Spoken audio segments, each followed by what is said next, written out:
Just as a tree depends on its roots to flourish, grantees depend on effective and efficient implementation to maximize their investments.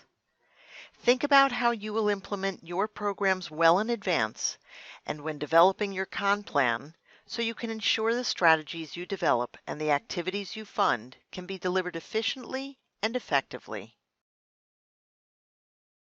In this presentation, we will discuss several implementation factors to consider when planning: assessing capacity, consulting with stakeholders, administering the program, setting goals. We will wrap up by suggesting resources that can help you plan with implementation in mind.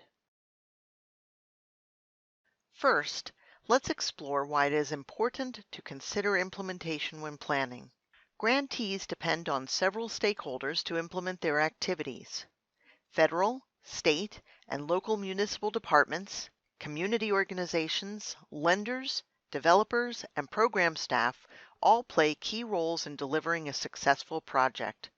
It takes good planning and coordination to make the most of your partners and shared resources.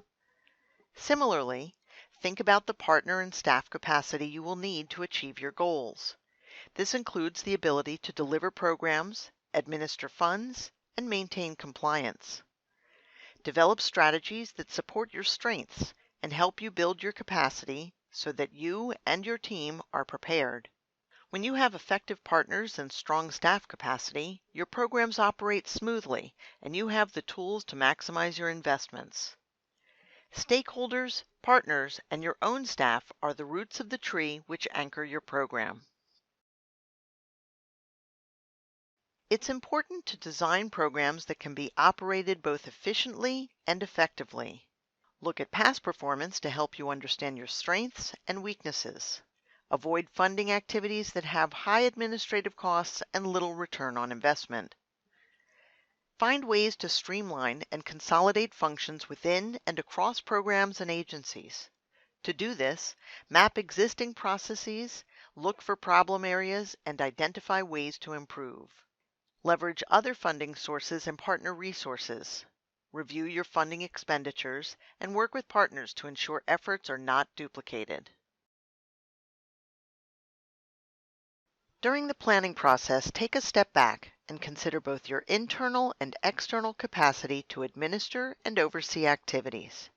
Internal capacity comes from within the grantee agency or department and includes the staff ability to manage projects and programs, leverage and manage HUD funds, and oversee partners. External capacity is the ability for grantee partners to do the same. When assessing capacity, look closely at program delivery and oversight, financial management, grant compliance, communication, and other systems. A good starting point for this assessment is to conduct a SWOT analysis. A SWOT can help identify your strengths, weaknesses, opportunities, and threats. Identifying these is a first step in understanding how you can design programs that you can implement well. If you do not have the ability to effectively administer and deliver your activities, find ways to build capacity or scale back activities to those that you can do well. Here are some ideas on how to build capacity. If you don't have the ability to implement certain activities, create partnerships with complementary organizations. Design criteria in your request for proposals to seek out high-capacity partners that implement programs effectively, leverage resources, and whose activities support your goals.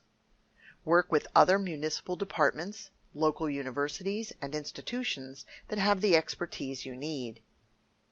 Another way to build capacity is through technical assistance, such as trainings, webinars, peer-to-peer learning, manuals, and other products that may assist the grantee and its partners. There are several resources available on the HUD Exchange to help you build your capacity. Understanding your capacity can help you develop realistic goals, and realistic goals lead to achievement and reward, helping your program to grow and bear fruit.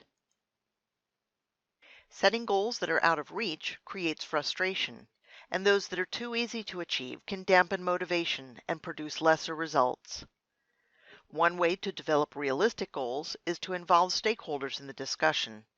By doing so, you get the benefits of their input and creative thinking, and you can gain their support as you develop the goals together. Meaningful and realistic goals are informed by past performance.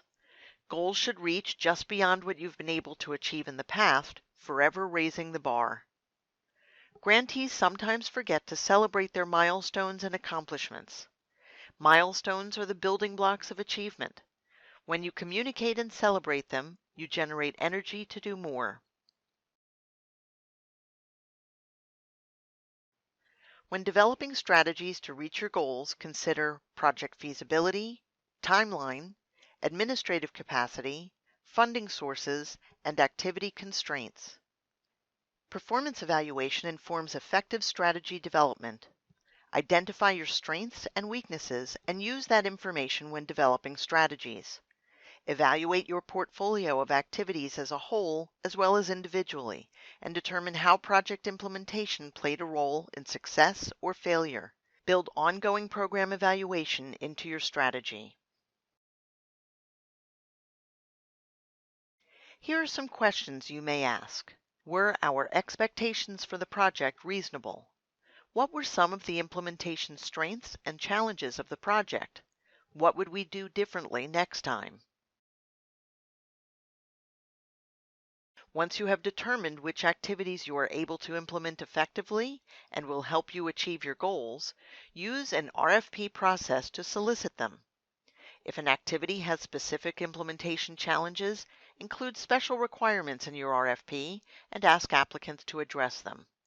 For example, if a grantee often runs into delayed projects because it takes several weeks to clear environmental review, it may want to require the applicants complete the environmental review and identify all environmental issues before submitting an application. Grantees can improve their programs through informed planning. Solicit feedback from partners and beneficiaries when evaluating progress and program effectiveness.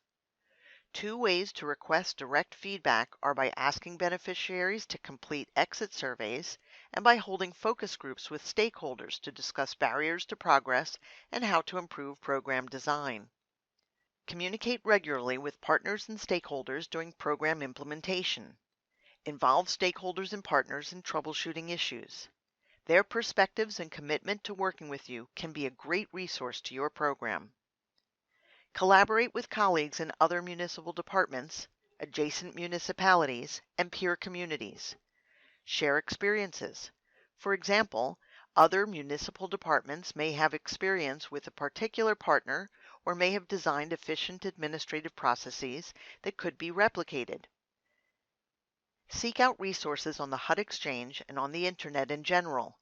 Many universities and nonprofits share material on organizational development and management, team building, and other topics. The Maximizing Investments Toolkit offers several tools to help you take stock of your capacity and improve implementation. The HUD Exchange offers other online resources customized to address the unique challenges and practical considerations of different HUD programs. HUD also offers direct technical assistance for personalized help. When developing goals and strategies for the consolidated plan, consider how you will implement programs to ensure their success and you understand your capacity to set appropriate goals. Learn from the past about what works and what doesn't. Identify areas to strengthen capacity, and work with partners and stakeholders to improve your programs. In sum, plant the seeds of your program with thoughtful planning and take the time to develop strong implementation roots. This early labor will pay off in the future as you will have nurtured a healthy and fruitful program that maximizes your investments.